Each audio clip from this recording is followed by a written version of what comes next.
Hello viewers, welcome back to my channel Creative Bites.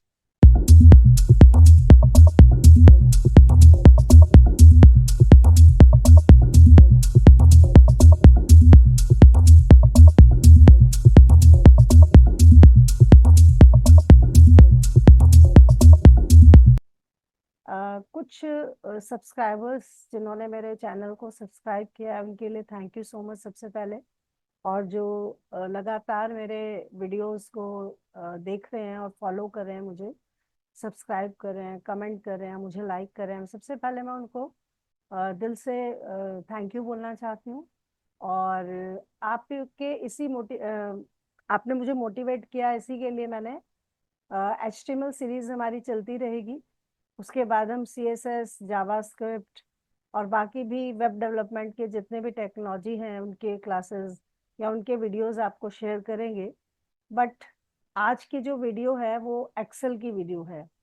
Excel एक ऐसा technology है जो हर एक ऑर्गेनाइजेशन में कोई ना कोई एटलीस्ट एक एम्प्लॉय जरूर होता है जो ऑर्गेनाइजेशन को रखना पड़ता है, जिसे एक्सेल में डाटा मैनेज करना पड़ता है।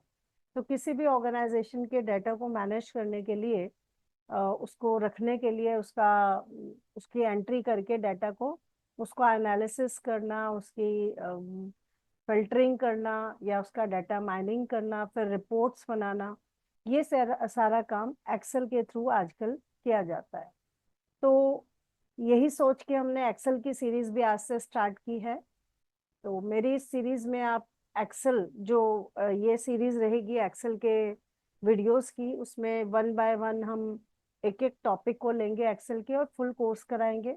एक्सेल का जो हमारा कोर्स है वो बिगनर्स के लिए भी है, और जो प्रोफेशनल्स हैं वो भी इसे फॉलो कर सकते हैं। So my Excel course will be for beginners to professionals. पूरा कोर्स रहेगा इसमें बेसिक टू एडवांस। तो जितने भी हो सकेंगे सारे फीचर्स हम वन बाय वन एक एक वीडियोस में फॉलो करेंगे। और एक सीरीज के साथ जो भी मुझे लगता है कि टॉपिक फर्स्ट हम क्या बताएं, सेकंड क्या बताएं, तो कुछ टॉपिक्स को मैंने यहाँ पे लिखा है। ऐसा नहीं है कि ये 40 टॉपिक्स ही रहेंगे, और भी ऐड हो सकते हैं। बट अभी के लिए आप देख सकते हैं कि इस तरीके से हर important topic, chart, graph, custom formatting, conditional formatting, pivot table, formulas, filtering, sorting, ये तो कुछ one of the top most use features हैं एक्सेल के, जो एक एक्सेल यूजर को यूज करना ही पड़ता है जिन्हें। उसके अलावा भी हर छोटे कॉन्सेप्ट से लेकर बड़े फीचर को जो भी एक्सेल में है, मैं कोशिश करूंगी पूरी आपके साथ शेयर करने की। तो होप सो कि आपको मेरे कंटेंट्स काम के लगेंगे, यूजफुल लगेंगे और पसंद आएगी वीडियो। तो चलिए स्टार्ट करते हैं एक्सेल से। तो ये रहा हमारा एक्सेल, ओपन किया हमने माइक्रोसॉफ्ट एक्सेल, जो कि one of the top most used technology है आज के टाइम की। और जितने भी डाटा एनालिस्ट हैं या आपके बिजनेस एनालिस्ट हैं, रिपोर्ट एनालिस्ट हैं, बहुत सारी प्रोफाइल्स बनती हैं एक्सेल, एडवांस एक्सेल को सीखने के बाद। एडवांस एक्सेल जिसमें कि आप एक्सेल बेसिक टू एडवांस के साथ साथ VBA, मैक्रो, VBA मैक्रो एक ही चीज है। मैक्रो जब आप बनाते हैं कोडिंग से या विदाउट कोडिंग, तो उसे आप VBA को भी इंक्लूड जब आप कर देते हैं तो एडवांस एक्सेल जो है तभी आपका कंप्लीट होता है। इसके अलावा पावर BI और SQL की वीडियोस भी हम आपको आपके साथ में शेयर करेंगे। लेकिन चलिए आज की वीडियो में एक्सेल से ही स्टार्ट करते हैं। तो एक्सेल को हम ये नहीं सोचेंगे कि आपको आता है। जो बहुत सारे लोग होते हैं जिन्होंने कभी एक्सेल में काम नहीं किया, या 12th पास आउट स्टूडेंट्स हैं, अगर वो थोड़ा बहुत बेसिक भी एक्सेल का जान लेते हैं तो उनकी जॉब की स्टार्टिंग हो सकती है एक्सेल के काम के लिए, जिसमें ना सिर्फ डाटा एंट्री बल्कि डाटा को एनालिसिस करके वो रिपोर्ट्स क्रिएट कर सकते हैं। तो आप सभी का ख्याल रखते हुए हम एक्सेल का फर्स्ट वीडियो से स्टार्ट जो कर रहे हैं, हर छोटा पॉइंट मैं एक्सेल का आपके साथ शेयर करूंगी। तो चलिए स्टार्ट करें एक्सेल से। एक्सेल में जब आप न्यू करते हैं तो ब्लैंक, जब आप वर्ड में आप ब्लैंक डॉक्यूमेंट बनाते हैं, एक्चुअली वर्ड में बनता है डॉक्यूमेंट। एमएस ऑफिस माइक्रोसॉफ्ट वालों का एक पैक है जिसमें MS Word, PowerPoint, Excel, बहुत सारे पैकेजेस आते हैं, एमएस एक्सेस। तो जब आप वर्ड में एक न्यू फाइल क्रिएट करते हैं इस तरीके से, तो आपको वहां लिखा मिलता है ब्लैंक डॉक्यूमेंट। लेकिन अगर आप एक्सेल में कोई फाइल बनाएंगे तो एक्सेल में डॉक्यूमेंट नहीं बनाए जाते, एक्सेल में वर्कबुक बनती है। तो जो भी आप फाइल बनाते हैं उसको हम वर्कबुक बोलते हैं। जब आप ब्लैंक वर्कबुक लेते हैं तो ऑब्वियसली सारे काम आप ही करने वाले हैं उसमें, एक्सेल में। जैसे कि हमने यहाँ पे एक फाइल ब्लैंक डॉक एक्सेल की जो ये फाइल है हमने इसमें ब्लैंक वर्कबुक करके ली। तो जो फर्स्ट फाइल है उसका नाम बुक वन, अब क्योंकि मैंने दोबारा लिया है इसको तो बुक टू शो कर रहा है। तो चलिए हम एक काम करते हैं, बुक टू को क्लोज कर देते हैं यहाँ से, और बुक वन में ही हम काम करेंगे। लेकिन जब आप धीरे धीरे एक्सेल को जान जाएंगे और आगे चल के यहाँ पे देखेंगे, ये जो दिखा रहा है ये सब टेम्पलेट्स हैं जो कि माइक्रोसॉफ्ट वाले हमें देते हैं। तो आप कैसे देख सकते हैं इसको, मोर टेम्पलेट्स करके। एक बार हम अभी डिस्कस कर रहे हैं टेम्पलेट्स को, और हो सकता है अभी कुछ लोगों को समझ में ना आए कि टेम्पलेट क्या होते हैं, बट धीरे धीरे सभी कुछ आपके साथ शेयर किया जाएगा। तो अगर मान लीजिए कि आपको कोई इनवॉइस बनाना है, कोई बिल बनाना है, कोई भी शेड्यूलिंग करना है अपने डाटा को, तो यहाँ पे दिखाए गए किसी भी टेम्पलेट का फॉर्मेट अगर आपको सूट कर रहा है तो आप उसे ले सकते हैं। जैसे कि सपोज करिए कि मुझे इनवॉइस बनाना है कोई, और मुझे ऊपर से देखने से लग रहा है कि शायद ये मेरे काम का हो सकता है, तो जब हम इस पे क्लिक करेंगे तो वो क्रिएट करने के लिए बोलेगा। ये एमएस ऑफिस वालों की साइट से हमें मिलते हैं फ्री टेम्पलेट्स, और क्रिएट करने के बाद ये मुझे प्रोवाइड करेगा पूरा टेम्पलेट। अब ऑब्वियस सी बात है कि मैं अपनी कंपनी का नाम, अपना लोगो, अपना डाटा, अपना एड्रेस, ऑब्वियसली वही डालेंगे हम, और डाटा भी हमारा होना चाहिए। कॉलम्स की जो हेडिंग है वो अगर हमें सूट करती है तो ठीक है, अदरवाइज हम अपना रखेंगे। लेकिन अभी हम इस टेम्पलेट के बारे में इससे ज्यादा और कुछ डिस्कस अभी आपसे नहीं करेंगे, क्योंकि बहुत से लोग जिनकी हो सकता है जो मेरे इस वीडियो को देख रहे हैं फर्स्ट टाइम एक्सेल को पढ़ रहे हैं, तो उनको शायद थोड़ा सा प्रॉब्लम हो सकता है। तो चलिए इसको हम क्लोज कर देते हैं और बिल्कुल स्क्रैच के साथ आपके साथ एक्सेल के बेसिक्स डिस्कस करते हैं। तो एक्सेल में वर्कबुक फाइल बनती है। जब आप अपनी वर्कबुक फाइल को सेव करते हैं तो उसका एक्सटेंशन XLSX रहता है। जैसे अगर हम वर्ड में फाइल बनाते हैं, ये देखिए एक्सेल है तो XLSX एक्सटेंशन रहेगा। वर्ड में हम जैसे फाइल बनाते हैं तो उसका एक्सटेंशन रहता है DOCX। अगर कोई टेक्स्ट फाइल होती तो .txt। पावर पॉइंट में फाइल बनाते तो PPT, .pptx। तो इस तरीके से एक्सटेंशन होते। ये आपकी बेसिक नॉलेज के लिए ऐसे ही हमने डिस्कस किया, लेकिन अगर आपको समझ में आ गया चलिए। तो प्राइमरी नेम के साथ में ये एक्सटेंशन लगते हैं। तो अभी तो हमने कुछ काम ही नहीं किया है तो इसको छोड़ देते हैं अभी। जब हमने एक्सेल को ओपन किया और वर्कबुक को न्यू एकदम लिया था तो तीन शीट्स हमें नजर आ रही थी। ये देखिए शीट वन, जिसपे मैंने थोड़ा सा डाटा टाइप कर दिया, ये शीट टू है, और ये शीट थ्री। हमने तो ये शीट्स ही नहीं बनाई। तो बाय डिफॉल्ट जब भी आप कोई न्यू फाइल बनाते हैं तो हमें दो या तीन शीट या एक शीट या 5 शीट्स, कितना भी हमें मिल सकता है। ये देखिए फिर से हमने एक और वर्कबुक बनाया और वहां पे हमें 3 शीट्स मिल रही हैं जिनको आप वर्कशीट बोलते हो। एक वर्कशीट में आपके जो रोज रहती हैं, रो ये 1 2 3 करके है, वो कितनी रहती हैं आपकी, कंट्रोल और डाउन एरो की अगर आप प्रेस करेंगे तो आपको टोटल नंबर ऑफ रो मालूम हो जाएंगी। और अगर हम कंट्रोल होम प्रेस करें तो वापस हम पहुंच जाएंगे ऊपर कंट्रोल और होम की से,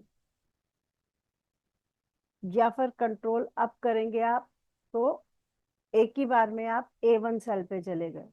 अभी ये जो मैंने वर्ड बोला cell, what is cell? Cell is this box. ये देखिए, ये आपको सारे जो बॉक्सेस नजर आ रहे हैं इनको हम क्या बोलेंगे? सेल।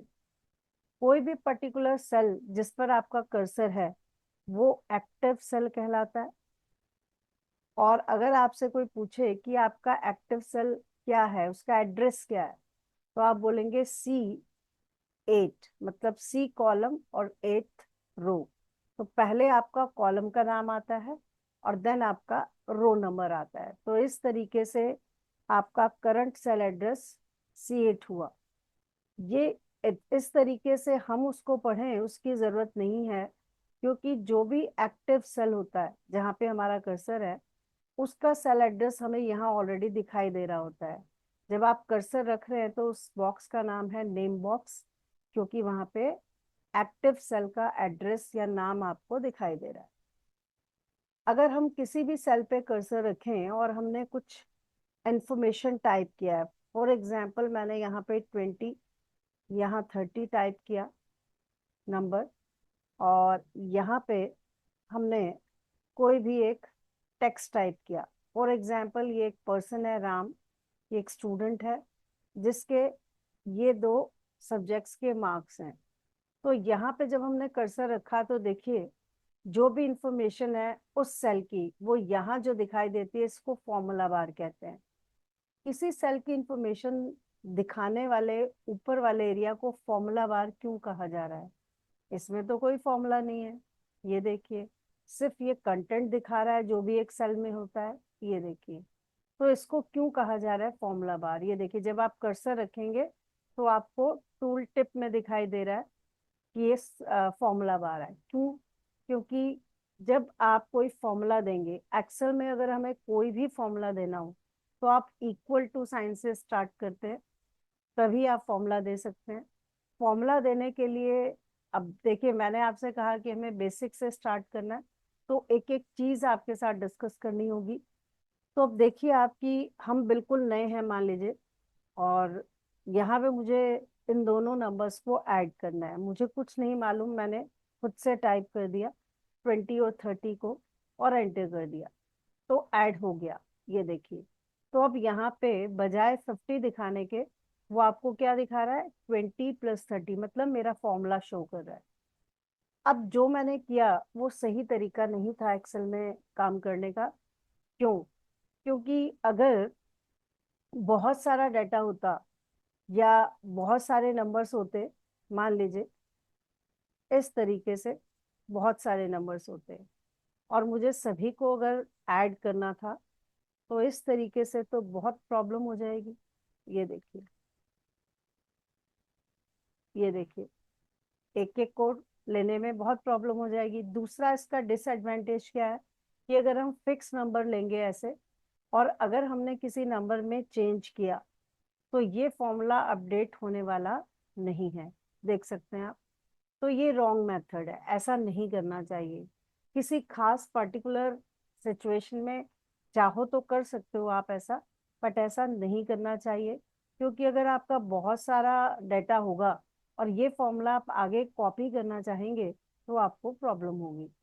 तो चलिए इसका सही तरीका देखते हैं क्या है।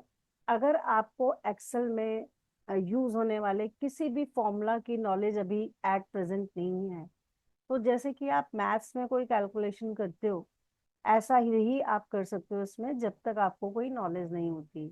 वैसे तो नंबर्स को सम करने के लिए सम का फॉर्मूला होता है। सम की बजाय अगर मैं, मुझे ना नॉलेज हो और मैं ऐड कर दूं, तो ऐड नाम का कोई फॉर्मूला अवेलेबल नहीं है। अगर होता तो स्क्रीन टिप में शो हो जाता। ये देखिए, एड्रेस है, एड्रेस का हमें क्या करना है? तो मतलब ये इनवैलिड फॉर्मूला है, यूज करने से कोई बेनिफिट नहीं। अगर मैं ऐसे ही टोटल लिख दूं कि शायद इन सब का टोटल हम टोटल नाम के फॉर्मूला से कर सकते हैं, तो टोटल नाम का फॉर्मूला भी कोई नहीं है। तो मेरा बताने का आपको ये मतलब है कि जो भी आप फॉर्मूला जब आगे जाके पढ़ेंगे और उसको यूज करेंगे, तो अगर आपको लगता है कि कोई कंफ्यूजन हो रही है, तो जैसे ही आप फॉर्मूला टाइप करते हैं, अब जैसे सम का फॉर्मूला होता है टोटल करने के लिए, जैसे ही हमने कोशिश की सम लिखने की, अगर वो वैलिड फॉर्मूला हुआ तो जरूर आपको लिस्ट में शो होगा, जैसे कि अभी शो हो रहा है। ठीक। और जैसे आप उस पर कर्सर रखेंगे तो स्क्रीन टिप में भी नजर आ रहा है कि इसका फॉर्मूला का यूज क्या है। बिल्कुल ओके फॉर्मूला इस वक्त हमारे लिए, ये हमने ये लिया। अब उसके बाद आपको पैरेंथेसिस जरूर लगाना है, क्योंकि जितने भी फॉर्मूलाज होते हैं एक्सेल में या फिर किसी और टेक्नोलॉजी में, उन्हें फंक्शन कहते हैं। यहाँ भी आप फंक्शन या फॉर्मूला कह सकते हैं। तो जितने भी फंक्शंस होते हैं उनके नाम के साथ ओपन और क्लोज ब्रैकेट लगाया जाता है। लेकिन अगर मैं इस फॉर्मूला को ऐसे ही दे दूं, तो ये मुझे एरर या प्रॉब्लम बताने लगा। क्यों? क्योंकि अगर आप सम के अंदर ये नहीं बताओगे कि किसका सम निकालना है, तो फिर कैसे चलेगा? तो जब हम किसी फॉर्मूला के अंदर कुछ भी मेंशन करते हैं, कोई इंफॉर्मेशन, तो वो एज एन आर्ग्यूमेंट पास की जाती है। तो इस वक्त सम के अंदर अगर मैं इन नंबर्स को बताऊं कि इनका सम करना है, तो ये आर्ग्यूमेंट्स कहलाएंगे। नंबर बताने का एक तरीका तो ये है कॉमा, देन ये कॉमा की बजाय आप कंट्रोल की भी प्रेस कर सकते हैं, और कंट्रोल की प्रेस करके एक एक को ऐसे हाईलाइट कर सकते थे। स्किप हो गया हमसे, फिर से देखते हैं। तो या तो आप कंट्रोल की प्रेस करके एक एक को हाईलाइट करो, लेकिन उसका कोई सेंस नहीं है, क्योंकि हमारे नंबर्स तो कंटिन्यूस हैं। तो जब कंटिन्यूसली हमें देना ही है, तो क्यों ना एक रेंज दे दी जाए। तो इस तरीके से आप रेंज को दे सकते हो। अब आपने इस फॉर्मूला के अंदर आर्ग्यूमेंट्स दे दिए कि हमें किस किस नंबर का सम निकालना है। फॉर्मूला बार में आपको सब मेंशन हो रहा है, एंटर करिए। अब इसका बेनिफिट क्या है, ये देखिए। अगर मैंने कुछ चेंजेस किए, तो आपके टोटल जो फॉर्मूला है उसमें भी अपडेशन ऑटोमेटिकली हो रहा है, देखा आपने। अब फॉर्मूला को देने का बेनिफिट क्या है, और जो पहले हमने किया था फिक्स नंबर, उसको देने से एक तो ऑल्टरेशंस नहीं होते। दूसरा एक और इसका बेनिफिट क्या है कि अगर और भी कोई स्टूडेंट हो और उसका भी डेटा हमने टाइप किया है, ये देखिए, अब मुझे वापस ये फॉर्मूला देने की जरूरत नहीं है। देख सकते हैं आप, ये देखिए। मुझे यहाँ फॉर्मूला को कॉपी करना चाहिए। फॉर्मूला को कॉपी करने के लिए एक तो वही है मेथड पहले वाला, क्या, कंट्रोल सी कॉपी, और यहाँ रखा कंट्रोल वी पेस्ट। ऐसा तो हो ही जाएगा, लेकिन एक्सेल में बहुत सारे शॉर्टकट्स हैं। धीरे धीरे हर एक वीडियो में जो भी टॉपिक आप पढ़ते रहेंगे उससे रिलेटेड शॉर्टकट्स जितने भी हो पाएंगे हम आपको बताएंगे। लेकिन अभी फॉर्मूला कॉपी करने की बात है। तो जब आप इसे सेलेक्ट करते हैं, देखिए मैं जूम कर देती हूँ स्क्रीन को। जूम कहाँ से होता है, ये राइट साइड पे आपको ये जो स्क्रॉल बार सा दे रखा है, ये जूमिंग का है। आप ऐसे जूम करके भी देख सकते हैं। तो ये देखेंगे, यहाँ पे एक पॉइंट सा बना हुआ है, ये इसको हम बोलते हैं फिल हैंडल बॉक्स या फिल हैंडल बार। तो आप इस पॉइंट पे कर्सर रख के डबल क्लिक कर दें, तो जितना भी आपने डेटा फीड किया हुआ है यूज एरिया में, आपका फॉर्मूला आराम से कॉपी हो जाएगा। ये देख सकते हैं आप, कितने आराम से इसने कॉपी कर दिया। और अगर यही डेटा और भी लोगों का होता, मान लीजिए, और आप चाहते थे कि ये सभी में कॉपी ना हो, अगर हम डबल क्लिक करेंगे फिर से वो नीचे तक कॉपी कर देगा। और आप चाहते हो कि नहीं भाई, मुझे तो सिर्फ यहाँ तक कॉपी करना है, तो आप स्ट्रेच करके ड्रैग करके जितना चाहते हैं वहां तक आप अपने फॉर्मूला को कॉपी कर सकते हैं। तो ये मैंने बहुत छोटी छोटी सी बातें आपके साथ में शेयर की, एक्सेल की, कि कैसे आप डाटा डाल के बेसिक सा फॉर्मूला कोई भी लगाना चाहें कैसे आप लगा सकते हैं। चलिए अब मिलते हैं एक्सेल के कंपोनेंट से पहले, तो उसके बाद हम और बातें करेंगे। तो एक्सेल की जो हमने फाइल बनाई है, जिसको अभी तक हमने सेव नहीं किया है, तो इसलिए इसका नाम बुक 3 शो हो रहा है।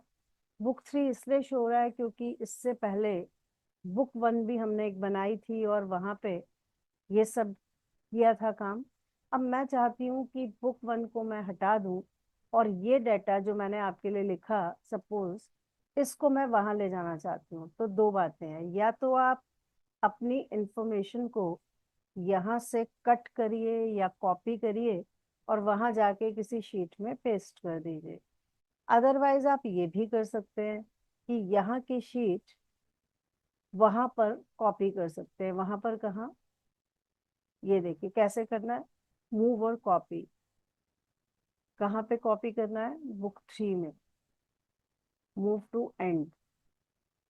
एंड में करना है या पहले करना है, वो आप जैसे भी चाहें। अगर मैंने क्रिएट अ कॉपी पे क्लिक नहीं किया तो क्या होगा, मूवमेंट हो जाएगी। But I want to copy this worksheet into book 3। तो बुक 3 को मैंने सेलेक्ट किया है, शीट 1 से पहले मैं चाह रही हूँ उसको कॉपी करना। अब क्योंकि बुक 3 में भी शीट 1 नाम है, बुक 1 में भी शीट 1 नाम है, तो देखते हैं ये क्या करेगा। तो जब हम यहाँ पे लाए तो उसने इसको सेकंड कॉपी बना दिया। बट आप चाहें तो रीनेम कर सकते हैं। रीनेम करने के लिए राइट क्लिक करिए। राइट क्लिक करने से शीट से रिलेटेड ऑप्शंस आपकी ऑन हो जाती हैं। तो यहाँ पे ये रीनेम, रीनेम करके हमने कुछ भी इसका नाम दिया। सपोज करिए कि हमने यहाँ पे फाइल एक्सटेंशंस ये नाम दे दिया। कुछ भी नाम रख सकते हैं आप। और इसी तरीके से जैसे कि हमने यहाँ पे कुछ स्कूल के स्टूडेंट्स का डाटा रखा है, तो यहाँ मैंने स्टूडेंट्स दे दिया। अगर मुझे ये डाटा कॉपी करके थोड़ा ऊपर लेकर जाना है और फर्स्ट रो में पहले मुझे नेम या roll number, then name of student, और ये जितने भी मेरे सब्जेक्ट्स हैं इसके मैंने मार्क्स लिख दिए इधर। ये देखिए, देख सकते हैं आप। और यहाँ पे मेरा टोटल है। बट अगर हम ऐसा डाटा रख रहे हैं तो बहुत खराब लग रहा है क्योंकि बीच में एक रो ब्लैंक है। तो या तो मैं रो को डिलीट कर दूं, कैसे कर सकते हैं, दो तरीके हैं। या तो आप पूरा डाटा ये सिलेक्ट करिए। डाटा कैसे सिलेक्ट करते हैं, इस तरीके से ड्रैग करके सिलेक्ट करना तो होता ही है, ऐसे तो आप कर ही सकते हो। बट अगर आप यहाँ पे कर्सर रखकर शिफ्ट प्रेस करें और लास्ट वाले पे कर्सर रखें तो भी सारा डाटा सिलेक्ट हो सकता है। या फिर आप कंट्रोल ए प्रेस कर दें तो जितना भी यूज्ड एरिया है आपका वो सिलेक्ट हो जाएगा। देन आप उसको ऐसे मूव कर सकते हैं। ऐसे सीरियल नंबर अभी हमने रोल नंबर दिए नहीं है, ठीक। लेकिन अगर आप चाहते हैं कि इतना क्या करना है झंझट, तो हम इस रो को ही क्यों ना डिलीट कर दें। तो राइट क्लिक करिए और डिलीट कर दीजिए, ऐसा भी कर सकते हो आप। तो जैसे जैसे आप एक्सेल में आगे की तरफ बढ़ते हैं और काम करने लगते हैं डेली का, तो ये सब चीजें छोटी छोटी आपकी प्रैक्टिस में आने लगती हैं और आपको एक ही काम को करने के लिए बहुत सारे ऑल्टरनेटिव खुद ही मिलने लगते हैं और आपका फ्लो बन जाता है। तो अब बात आती है रोल नंबर की। मान लीजिए मैंने रोल नंबर यहाँ पे 1 लिखा और यहाँ पे 2 लिखा। अब बाकी सारा भी मुझे खुद ही फीड करना पड़ेगा। बट एक्सेल में एक बेनिफिट है कि अगर आपने कोई भी दो नंबर दिए हैं और अगर ये फिल हैंडल बॉक्स को क्लिक कर दिया जाए तो आगे की सीरीज वो खुद बना लेता है। ये देखिए बनाया, फिर से देखते हैं। मान लीजिए कि हमारे पास दो स्टूडेंट्स और थे, ले लेते हैं हम इनको ऐसे ही, कॉपी पेस्ट कर लेते हैं, जाके नाम चेंज कर देंगे। और ये लीजिए, अब फिर से देखते हैं। मुझे इनका रोल नंबर नीचे अपने आप सीरीज चाहिए, तो एटलीस्ट 2 नंबर आपको देने होंगे, और फिर उसके बाद आप फिल हैंडल बॉक्स पे डबल क्लिक करेंगे, तो ये देखिए सीरीज अपने आप बन जाएगी। लेकिन अगर आपने एक ही नंबर लेकर, वापस चलते हैं, अगर आपने एक ही नंबर लेकर इस तरीके से क्लिक कर दिया, तो देख रहे हैं आप क्या हुआ, वही सेम नंबर रिपीट हो गया। तो हम कॉपी नहीं करना चाह रहे थे, हम चाह रहे थे कि सीरीज बन जाए। तो उसके लिए यही रूल है कि आपको दो एटलीस्ट नंबर देने पड़ेंगे, एंड देन वो उसका बीच का गैप अपने आप फिल कर देगा और ये सीरीज बना देगा। बट अगर आपने कहीं पे भी कोई भी 2 नंबर लिखे होते और सेकंड नंबर में कुछ गैप होगा, फिर आप नीचे ड्रैग करेंगे इसको फिल हैंडल बॉक्स से, तो सीरीज तो बनाएगा, लेकिन उतने ही गैप से जितना आपने बीच में रखा है, क्योंकि वो आपको फॉलो कर रहा है जो गैप आप दे रहे हैं। अगर ये डिसेंडिंग ऑर्डर में होगा, तो अब देखिए ये क्या करेगा, ये देख सकते हैं आप। तो ये सीरीज वाला जो पोर्शन है, एक बार और आपसे डिस्कस करेंगे जिस भी वीडियो में उसका नंबर आएगा। ये देखिए, यहाँ पे फिल सीरीज करके एक ऑप्शन होता है, उसको हम बहुत अच्छे से बताएंगे हमारी अपकमिंग वीडियोस में, लेकिन अभी के लिए इतना आपके लिए बहुत है जानना। तो चलिए, ये डाटा हमारा एंटर हो चुका है। अब हम एक्सेल के और पार्ट्स और कंपोनेंट से मिलने।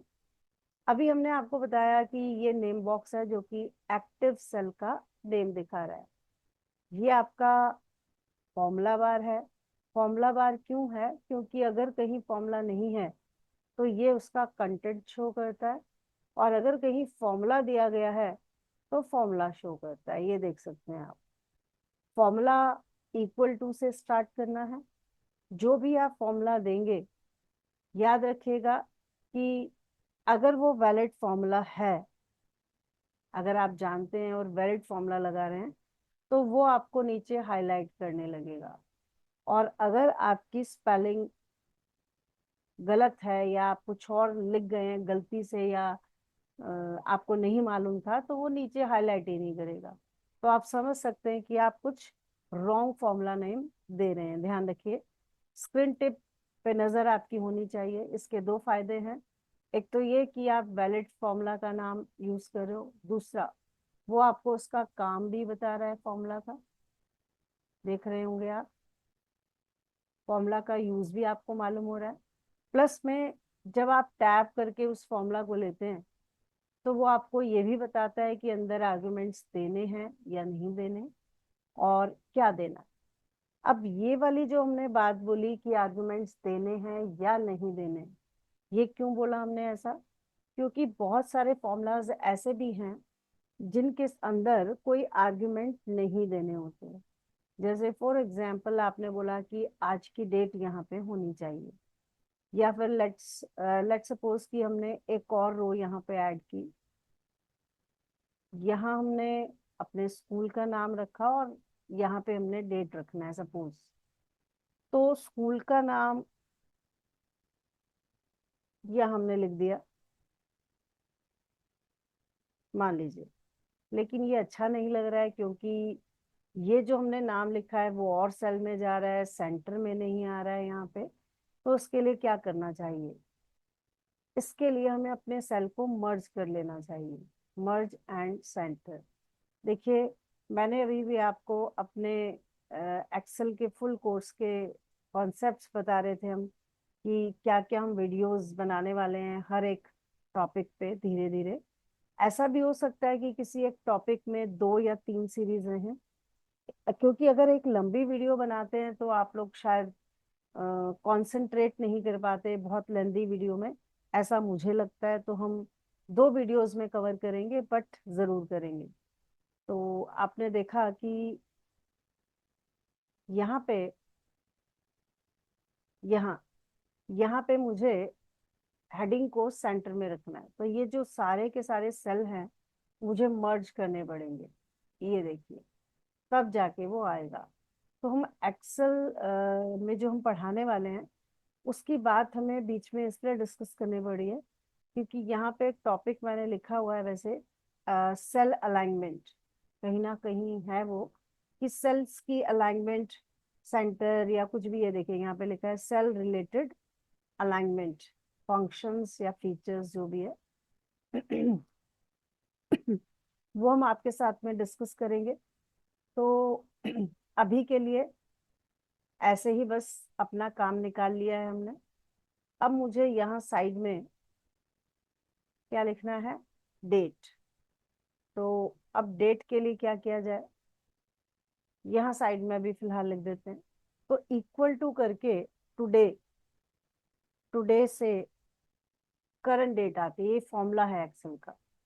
वो बता भी रहा है कि करंट डेट देगा, लेकिन जब मैंने पैरेंथेसिस लगाया, पैरेंथेसिस लगाना मस्ट है, एक्सेल के जितने भी फॉर्मूलाज होते हैं सब में पैरेंथेसिस जरूर लगाना चाहिए। ये देखिए, तो जब हमने इसको ऐसे एंटर किया तो करंट डेट आपकी आ गई। तो यहाँ मैं ये मेंशन करना चाहती थी कि इसके अंदर हमने कोई भी आर्गुमेंट्स नहीं दिए, देख रहे हैं आप। तो कहने का मतलब ये है कि जब आपके साथ हम फॉर्मूलाज का सेशन स्टार्ट करेंगे तो वो एक ही वीडियो में कवर कर पाना मुश्किल मेरे लिए नहीं है। हम तो एक लेंदी वीडियो बना सकते हैं, लेकिन उस लेंदी वीडियो को मुझे लगता है कि कोई इतने इंटरेस्ट के साथ नहीं पढ़ने वाला है। तो हम क्या करेंगे कि फॉर्मूलाज के लिए एक सीरीज यूज करेंगे, सीरीज 1 2 3 जो भी होगा, और उसमें एक एक करके सारे सेट फॉर्मूलाज के हम डिस्कस करते जाएंगे। तो उसके बीच में सब फॉर्मूला आपके इंक्लूड हो जाएंगे। तो टुडे का फंक्शन ये देखिए यहाँ दिखाई दे रहा है आपको। तो बहुत सारे फंक्शंस हैं, फॉर्मूलाज हैं जो डेली रूटीन में यूज होते हैं, तो वो सब कवर हो जाएंगे। तो चलिए, आपको पता लग गया कि आर्ग्यूमेंट्स किसे कहते हैं, या फिर एक्सेल में आप कोई भी फॉर्मूला देंगे तो आपको ध्यान रखना होगा कि नाम उसका वैलिड है तो वो नीचे टूल टिप में दिखाएगा, और आर्ग्यूमेंट्स क्या देने हैं वो आपको ठीक से देने हैं, अदरवाइज वो रॉन्ग हो जाएगा। तो एवरेज निकालने वाले थे हम, फिर से निकालते हैं एवरेज। ये नंबर्स, फिर से ऐसे हम रेंज हाईलाइट कर देते हैं। ये देखिए, अब इसका बेनिफिट क्या हुआ, ये देखिए, हमने एवरेज लिया, हालांकि परसेंटेज मुझे निकालना था। तो एवरेज और परसेंटेज दोनों भी फिलहाल तो एक ही काम कर रहे हैं, उसका रीजन एक ही है, क्योंकि अगर आप परसेंटेज में निकालते और 100 मार्क्स का पेपर है मान लीजिए, तो टोटल को अपॉन आप करेंगे 400 से एंड मल्टीप्लाई बाय 100। तो ये अगर आप फॉर्मूला खुद से बनाते मैनुअली तो भी 0 2 0 जो है कट हो जाती है और वो अपॉन 4 करके एवरेज ही शो करने वाला था। तो दैट्स वाई अभी आप खुद से बनाएं या एवरेज का फॉर्मूला दें तो ये काम कर रहा है। देखिए, एक्सेल में काम करने के लिए अगर आपको थोड़ा बहुत बेसिक मैथ्स से अगर आप दूर भागेंगे तो काम नहीं चलता है, थोड़ा बहुत आपको आना चाहिए मैथ्स। चलिए, तो ये हमने अपना डेटा एंटर किया। अब इस डेटा की बेसिक फॉर्मेटिंग तो हम कर लेंगे, लेकिन उससे पहले फिर से वापस आते हैं एक्सेल के जो मेंबर हैं या जो एक्सेल के कंपोनेंट्स हैं उनसे मिलवा दें आपको फिर से। तो ये जो ऊपर आप देख रहे हैं ये टैब्स है, ये देखिए, formula tab, data tab, review, ये सब टैब्स हैं। और ये पूरा एरिया, ये सारा एरिया कहलाता है रिबन। रिबन अगर ऐसा भी हो सकता है कि आपको नहीं शो रहा है तो कोई टेंशन की बात नहीं है, जैसे ही आप टैब पे क्लिक करेंगे रिबन आपको शो हो जाएगा इस तरीके से। और जैसे जैसे आप चेंज करेंगे ऑप्शंस चेंज होती जाएंगी। इस रिबन के अंदर किसी एक पर्टिकुलर टैब में ये सारी इसकी ऑप्शंस हैं, और जो ये लाइन लगी हुई है इसे आप डिवाइडर लाइन कहते हैं। एक डिवाइडर लाइन के अंदर ये जो है ये ग्रुप है। फॉर एग्जाम्पल होम टैब में ये डिवाइडर लाइन है और इसमें क्लिपबोर्ड एक ग्रुप है, फॉन्ट एक ग्रुप है, अलाइनमेंट एक ग्रुप है, ऐसे ही नंबर, स्टाइल, सेल। तो हर टैब में आपको बहुत सारे ग्रुप्स नजर आएंगे और एक एक ऑप्शन आपके साथ हम टॉपिक वाइज जरूर डिस्कस करेंगे। तो ये था इसके कंपोनेंट्स के बारे में, या जो भी आप एक्सेल का एनवायरनमेंट देख रहे हैं। ये आपकी रो है। रो हमने आपको बताया टोटल 10,48,576। ये आपकी होती है टोटल रोज। और अब देखिए, जैसे मैंने रोज लिखा तो एस मुझे नहीं दिखाई दे रहा है, कोई टेंशन नहीं। आप यहाँ पे कॉलम के बॉर्डर पे जाइए, या तो उसे ऐसे एक्सटेंड कर दें आप जितना देखना चाहें, या फिर एक और काम कर सकते हैं। देखिए क्या, टोटल कॉलम्स क्या होते हैं, कितने होते हैं, पहले देख लें, फिर लिखते हैं, और फिर इसका कैसे मैनेज करना है वो भी देख लें आप। अब इसे मुझे फिर से एक्सटेंड करना पड़ा है। इसके बजाय अगर मैं यहाँ पे डबल क्लिक कर दूं, तो वो अपने आप उतनी ही विड्थ लेगा जितना उसे चाहिए। मुझे इसे स्ट्रेच करके मैन्युअली सेट करने की जरूरत नहीं है। टोटल कॉलम्स कितने होते हैं देख सकते हैं आप। लास्ट कॉलम इज XFD, देख रहे हैं आप। और ये जो टोटल काउंटिंग है इसकी कैसे चल रही है, टोटल काउंटिंग के लिए आप समझ सकते हैं, ये इसके टोटल कॉलम्स है। काउंटिंग कॉलम्स की चलती है A to Z, देन फिर स्टार्ट हो जाएगा AA to AZ, BA to BZ and so on. तो इस तरीके से करते करते XFD लास्ट कॉलम होता है। क्लियर आपको। तो ये टोटल रो, टोटल कॉलम। और ऊपर आपका रिबन है, रिबन के अंदर टैब है। यहाँ पे आपने देखा कि जब हमने न्यू फाइल क्रिएट की, तो यहाँ पे आपको जो दिखाई दी ये वर्कशीट थी। वर्कशीट पे जब आप राइट क्लिक करते हैं तो रीनेम का ऑप्शन देख चुके हैं आप। मूव और कॉपी कैसे करना है, अगर आप किसी भी शीट को इस तरीके से आगे पीछे करना चाहते हैं तो ड्रैग एंड ड्रॉप से भी कर सकते हैं, ये देखिए, ये देख सकते हैं। और डायरेक्ट यहाँ से ऑप्शन से भी कर सकते हैं। किसी और फाइल में कैसे करना है, वर्कबुक में अभी हमने आपको करके दिखाया था। कॉपी करना है वो भी कर सकते हैं आप। इसके अलावा व्यू कोड, जब आप VBA सीखेंगे आप इंसर्ट भी कर सकते हैं कोई भी न्यू शीट। ये देख सकते हैं शीट नंबर 5 आ चुकी है। किसी शीट की आपको जरूरत नहीं है तो आप डिलीट भी कर सकते हैं। देखा आपने, टैब का कलर अगर आप चेंज करते हैं कोई भी, ये देखिए, तो इससे लॉजिकली इसका कोई यूज नहीं है। ये देखिए, लॉजिकली इसका कोई यूज नहीं है, बस इतना ही कि शीट टैब से आप पहचान लेंगे कि हमारे कलर का मतलब ये इस कलर का सेम ये कंटेंट है, और कोई इसका यूज नहीं है। देन उसके बाद आपकी ऑप्शन है हाइड। किसी भी शीट को हाइड करना हो, अनहाइड करने के लिए वापस अनहाइड करिए, और इस तरीके से हो सकता है। तो ये आपने देखा, शीट से रिलेटेड जो ऑप्शंस हैं आपको राइट क्लिक करके सब मिल जाती हैं। ऊपर हमने आपको सेल क्या है ये बताया। एक्टिव सेल एड्रेस ऊपर दिखाई देता है नेम बॉक्स में। और आपका जो ऊपर है ये टैब्स हैं, रिबन, ये सब आपने देख लिया।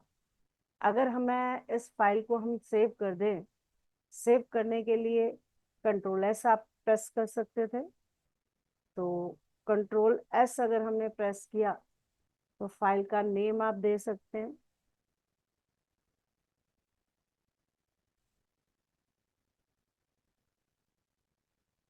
फाइल का कोई भी नाम आपने दिया, और ये सेव किया, तो .xlsx नाम से आपकी ये फाइल आपको शो हो जाएगी हमारे फोल्डर में, जो भी रिलेटेड फोल्डर होगा।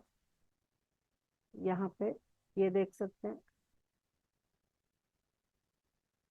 ये देखिए एक्सेल का जो फाइल है उसका लुक भी आपको मालूम हो जाएगा क्या है। तो .xlsx एक्सटेंशन से आपकी फाइल बन जाएगी। हमने जो कोर्स के कंटेंट्स लिखे थे वो वर्ड की फाइल है, वो आपको यहाँ शो हो रही है, और एक्सेल की फाइल भी आपको यही मिलेगी। आई थिंक सेव नहीं हुई होगी शायद, फिर से कर देते हैं, देख लेते हैं सेव हुआ कि नहीं हुआ। तो इस तरीके से आप अपनी फाइल को बना सकते हैं। देन फाइल मेन्यू में आप देख रहे हैं और भी बहुत ऑप्शंस हैं। जब आगे की सीरीज आप देखेंगे तो उसमें से एक खास ऑप्शन है ये ऑप्शंस। इसमें आपकी सारी एक्सेल की सेटिंग होती है।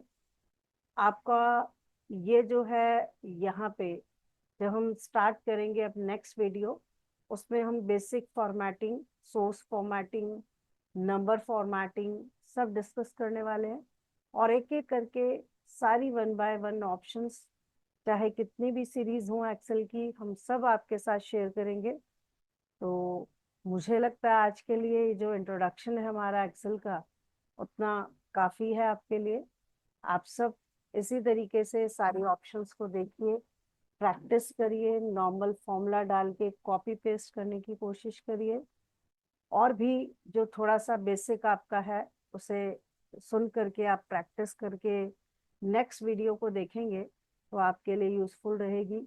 होप्स हो कि आपको मेरी इस वीडियो को आपने पसंद किया होगा। तो please like, comment and share my videos. Subscribe करिए ताकि आपको नोटिफिकेशन मिलता रहे। थैंक यू सो मच, बने रहिए मेरे साथ नेक्स्ट वीडियो में। Okay bye.